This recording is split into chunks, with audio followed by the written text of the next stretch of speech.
This is Investment Perspectives with Brad Kimes. Daily live streaming interactive. Featuring Mrs. Backup. Subscribe, hit the notification, smash the likes. Now, here's Backup Brad Kimes. Come on in. Good morning and welcome back to Investment Perspectives. I wanted to put together a quick video for you guys. We are going to discuss Ethereum and a couple other blockchains and Corda, and how Corda has gotten a pass from the National Institute of Standards and Practice. And this is quite amazing because they have gotten this pass. More than likely, we are going to see from this article that governments and businesses will follow suit in using Corda. I want to remind everyone right now, the excitement comes from the fact that the Corda platform allows businesses and government agencies to come in and build the applications they need and have access to the Corda settler, which gives them the ability to settle with a digital asset, XRP.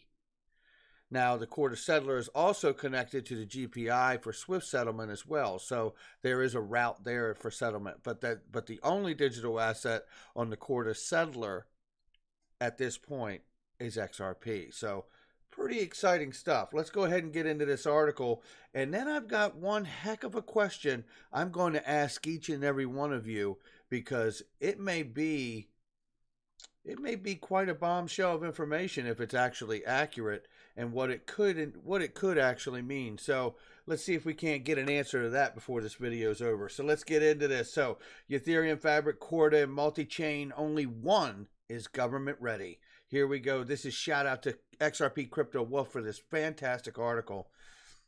This article has been updated since its publication with further information concerning HHX Accelerate. The Institute of Electrical and Electronics Engineers, IEEE, has co-published an assessment of how four blockchain platforms measure up against the rigorous security requirements of the U.S. federal government. And according to the report, only one of those platforms has passed the test. The IEEE isn't a decision maker for what the federal government adopts. It can have a view on what it is likely to do by assessing blockchain providers against the government's own vetting rules that are used to guide federal adoption of technology. This is exactly what we want to see. The Federal Information Securities Management Act of 2002, FISMA, requires that all new federal IT programs modernization efforts using blockchain meet National Institute of Standards and Technology. Excuse me, I said practice earlier. It's Standards and Technology, NIST.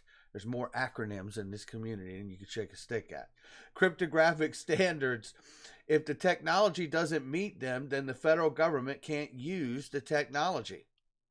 However, the ramifications to blockchain adoption are far broader than just being confined to the government, as businesses tend to follow the government's adoption of certain technologies. Wow. The reason why is because of the outside role that the government plays in technology procurement.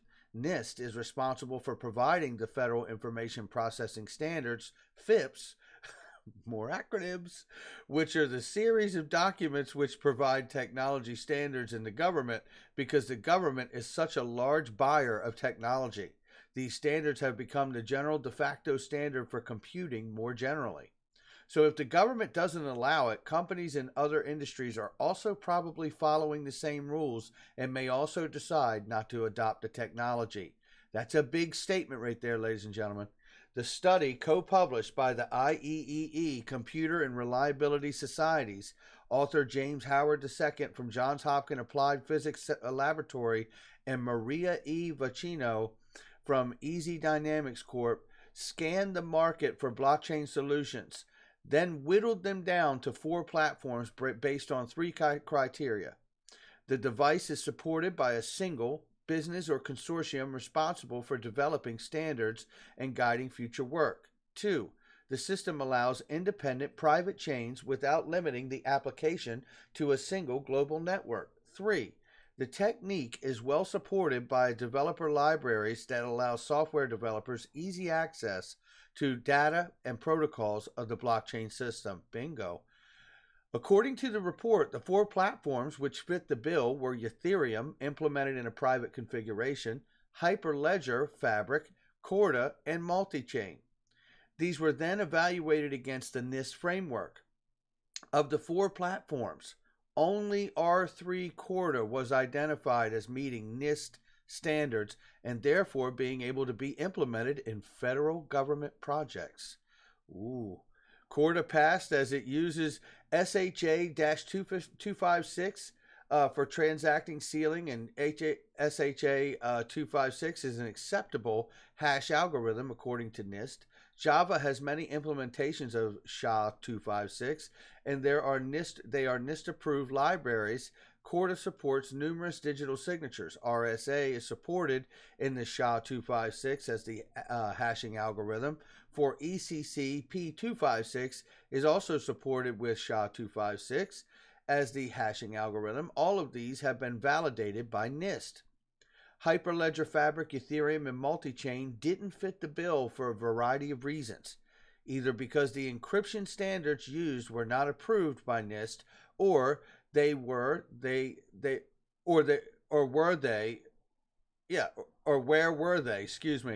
They were written in programming languages and libraries and NIST has not approved. Okay, got it.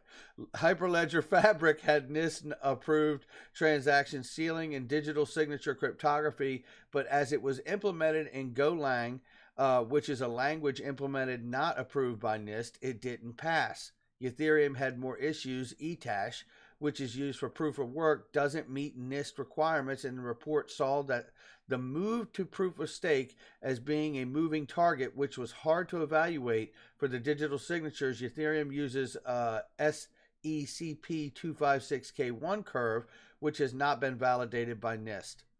Multichain came close with a NIST-approved cryptography for transacting sealing, but support only for SECP256K1.19 for digital signatures, which was not validated by NIST. Here is a little chart here that clearly shows you the validation. No for Hyperledger, no for Ethereum, yes for R3 Corda, and no for Multichain. Here's the last little bit right here. Corda's upper hand in government compliance is through a combination of using encryption protocols that are validated by NIST, as well as through implementing them in an established 25-year-old language that NIST is familiar with, namely Java. From Hyperledger's Fabric perspective, there's a good argument to be made that Golang is a new modern language that has been around for 12 fewer years than Java. Java use is therefore more established, so it's only natural that NIST, representing the conservative nature of government, much of will still run on tried to test on COBOL code from the 1970s, would focus on the established language. All is not lost. Hyperledger Fabric, as it's entirely possible that we may see NIST spending the time in the future to validate encryption algorithms written in Golang, which may open up Hyperledger Fabric for use in the federal government. However, that is not something to take lightly, as NIST has an extensive catalog of vulnerabilities associated with the various languages and frameworks. With this level of attention to detail, approval is likely to be a rigorous and long endeavor. Corda may be the winner, but there is an important caveat. Corda meets NIST standards only if traditional Java libraries are used.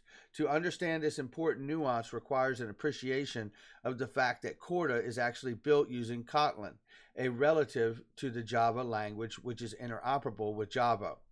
Why was NIST not able to approve encryption code written on a new language such as Golang? Yet a newer language like Kotlin was found to be acceptable. The answer is NIST approval is only for encryption libraries written in Java, which Kotlin, being used as a close relative to Java, is able to use. If users use Kotlin libraries for encryption, Corda may not pass the NIST test. Luckily, unlike Hyperledger Fabric, Corda can have it both ways, the advantage of a powerful new language as well as the safety of an established one. New technologies and frontiers, the IEEE report focuses on cryptography, yet that's not the full picture when it comes to security. Two other security aspects of the blockchain that have received increasingly more formally verified smart contracts and trusted executive environments. Smart contracts written in formally verified languages have the benefit that it is possible to calculate mathematically with 100% certainty what the result of a smart contract will provide for a given input. This makes them more safe to use than their non-deterministic counterparts because there can be certainty around what they will do. Outside of blockchain, formally verified languages are commonly used for critical systems such as nuclear power plants. However, at the same time, this style of program language can impose restrictions on what blockchain can do that can make them unsuitable for certain types of work. It will be interesting to see if NIST forms a view of formally verified languages in the next 5 years. A trusted executive environment, on the other hand, is rapidly maturing security technology, which provides a way for code to run in a secure, confidential manner, even if the computer that is running is not secure. It also provides a safe place for storing encryption keys and other sensitive data. That's huge. It's an area of the market which has been seen big investment by chip manufacturers, cloud providers, blockchain application providers alike in the last few years. Intel, AMD, CPUs that support this type of computing, which is offered through cloud vendors such as Microsoft, Azure, IBM, Data Cloud, which I will remind you, U.S. lawmakers have actually gone and urged other people in Congress to make Microsoft Azure, Google Cloud, and Amazon Web Services systemically important financial market utilities. Keep your eye on that in the future. Microsoft recently announced their confidential computing framework that provides the building blocks for integrating blockchains that use confidential computing. R3 has also recently announced a beta program for its confidential computing initiative named Conclave. There still remains some controversy as to how secure environments are, as the CPU chip manufacturers hold part of the security puzzle and therefore require trust in the chip maker. Blockchain and the federal government already, while the assessment of the IEEE may sound like a bit of theoretical exercise, it is worth remembering that the U.S. federal government has already implemented blockchain and as such is world leader in this space. The Department of Health and Human Services, a branch of the federal government, has received authorization to proceed with the use of new procurement-focused blockchains, HHS Accelerate, that aims to save government over $30 million in procurement costs over the next 5 years. In an interesting update since posting this article, HHS has confirmed that they used Hyperledger Fabric for HHS Accelerate. So could this be a case of rules are for the guidance of the wise, but the obedience of fools? Wow. The federal government at least seems is serious about blockchain. I know that was a little bit lengthy of an article, but every bit of that was worth the read. We are seeing the adoption get in line. This is going to happen. There's no question about it. And I think it's very exciting. Government wouldn't, I mean, look, for one, they're giving you an example of how they've already started using it in an area of government. Number two, to have them put it through NIST, right, the National Institute of Standards and Technology, to make sure it stands the rigorous test to be able to be submitted to the rules and requirements that government has should they decide to make a decision on something like this. Well, they're not doing any of this so they can not take advantage of it. They know that this is coming, and this gets quite exciting. Okay, now to change gears for a second. I had someone just recently contact me in YouTube comment, and I just want to see if I can let me see if I can actually find that person's name so I can shout them out. Merlin Ross. I have to shout out Merlin Ross. They asked a question of me, and they were like, hey, does Miguel Viez still work at Ripple? I was like, as far as I know, he does. And then he says to me, well, you may want to check out his LinkedIn. So that's exactly what I did.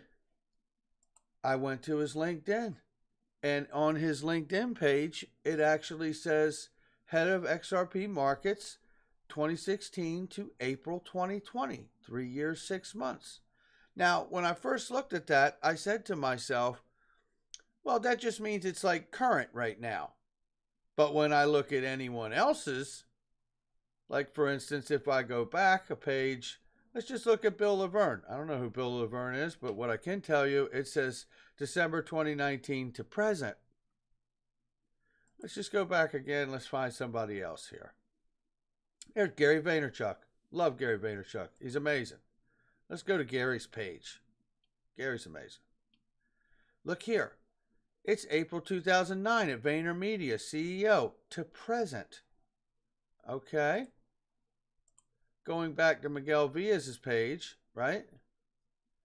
And coming down to here, and we see it's November 2016 to April 2020, 3 years, 6 months.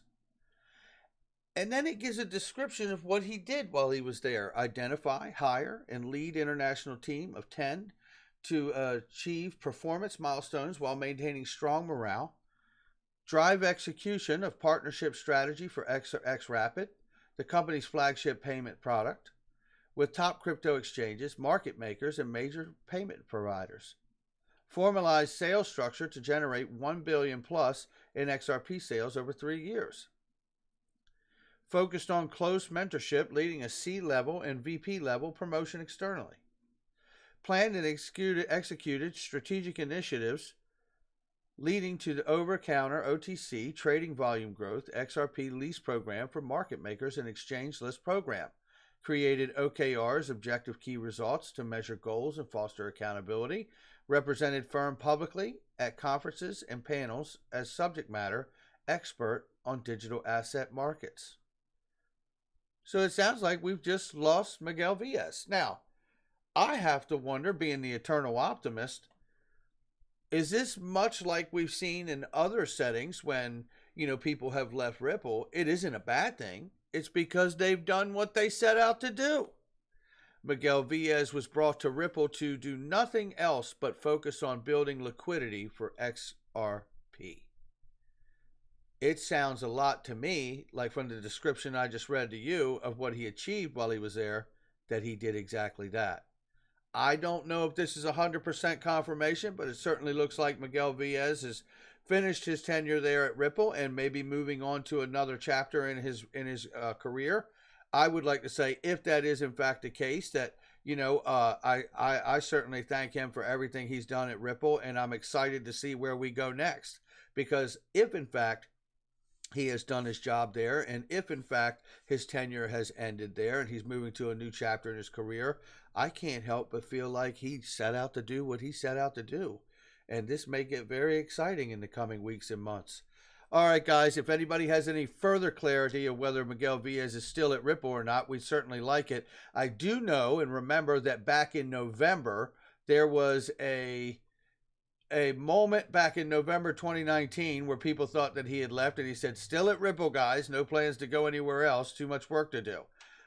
He hasn't been on Twitter since November 2019, so we can't really use that as a determining factor, but this certainly looks here as if he may have finally achieved what he wanted to with Ripple and is moving on to a new chapter. And if so, we wish him well in his endeavors, and if not, we'll still be glad to have him. So, all right, guys, that's going to do it for me. Hit the like and subscribe. If you like the content, I ask you to share it. And let's keep this moving till the next one. We'll see you at 12 p.m. Eastern Time right here on Investment Perspectives.